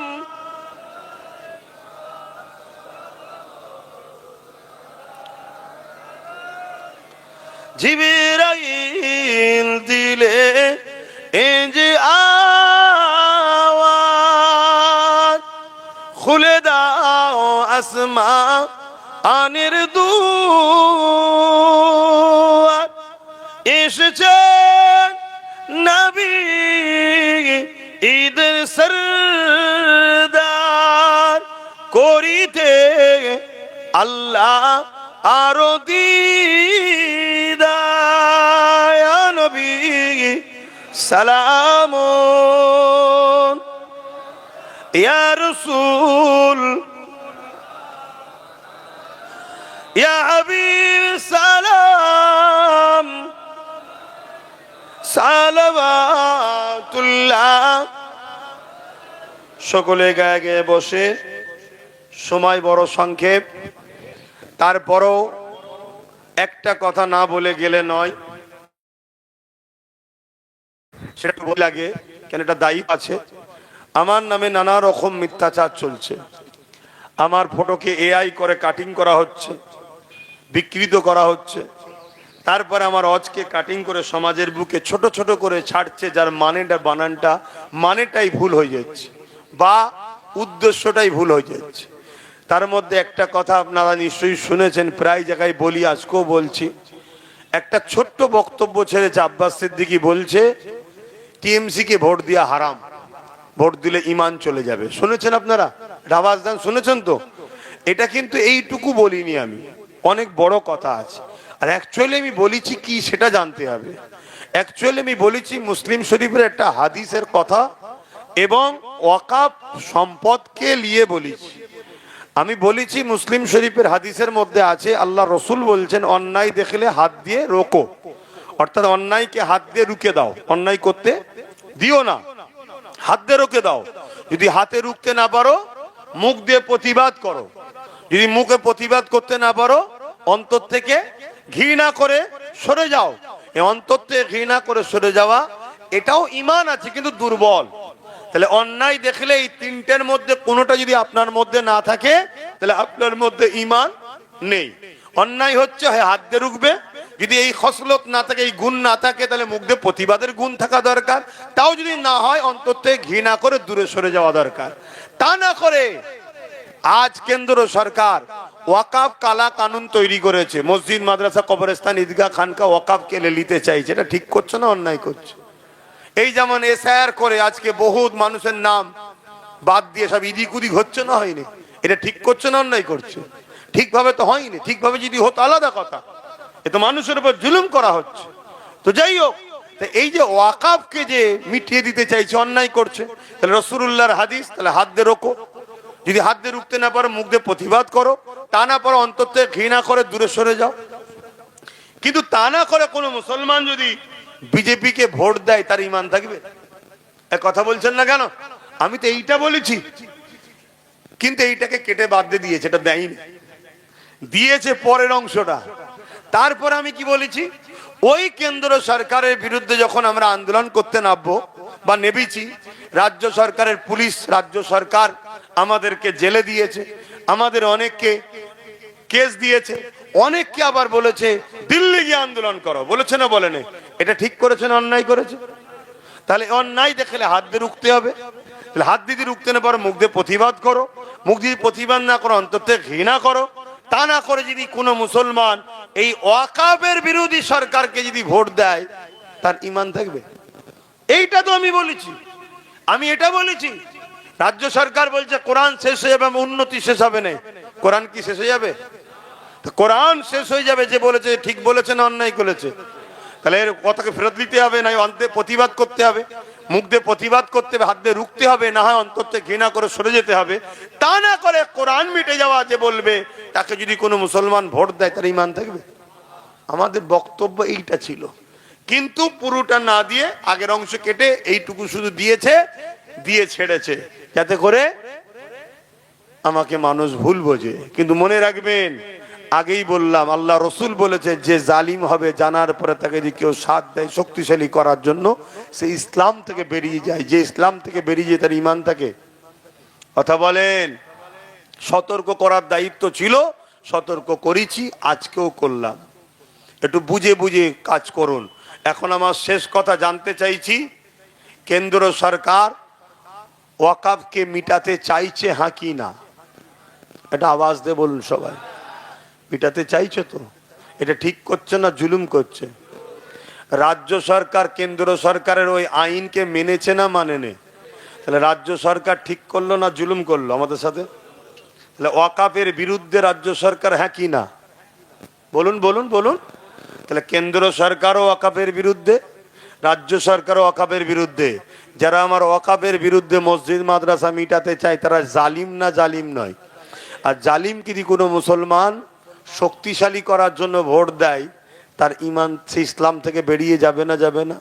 মিশকাত শরীফের হাদিস, রাসূলুল্লাহর কথা, এটা জানাবার দায়িত্ব ছিল, জানালাম। এই জায়গায় দাঁড়িয়ে থেকে ওয়াকাফকে বাঁচাবার জন্যে নবী বংশের আওলাদ নওশাদ সিদ্দিকী লড়ছে, সুপ্রিম কোর্টে কেস পর্যন্ত এখনো চালাচ্ছে। সেই নওশাদের সাথ দেওয়া দরকার আছে না নাই? তাই আপনাদেরকে বলে যাচ্ছি, তার সাথ দেবেন। কথা শেষ। আসুন দোয়া চাইব আল্লাহর কাছে। সকলে একটু তওবা পড়ি। বিসমিল্লাহির রহমানির রহিম। আল্লাহ তাআলা, আমি জানা অজানা, ইচ্ছা ও ইচ্ছা সকল গুনাহ হইতে তওবা করিতেছি। আস্তাগফিরুল্লাহ রাব্বি মিন কুল্লি যামবি ওয়া আতুবু ইলাইহি। আশহাদু আল্লা ইলাহা ইল্লাল্লাহু ওয়াহদাহু লা শারীকা লাহু ওয়া আশহাদু আন্না মুহাম্মাদান আবদুহু ওয়া রাসূলুহু। লা ইলাহা ইল্লাল্লাহ মুহাম্মাদুর রাসূলুল্লাহ সাল্লাল্লাহু আলাইহি ওয়াসাল্লাম। 5 ওয়াক্ত নামাজ পড়বেন, এক মাস রোজা রাখবেন, বাপ মার খেদমত করবেন, হালাল খাবেন, হারাম থেকে দূরে থাকবেন, বড়দের সম্মান, ছোটদের স্নেহ করবেন। দেশটা ধ্বংস হয়ে যাচ্ছে, খেয়াল রাখেন। শত শেষ কথা, গুনার মাপ আছে। ইসলামের যদি ক্ষতি করেন আর ক্ষতিকারকদের সঙ্গে দল করেন, মাপ নাই। আল্লাহুম্মা আমিন। আয় আল্লাহ, হাবিবের খাতির রহমত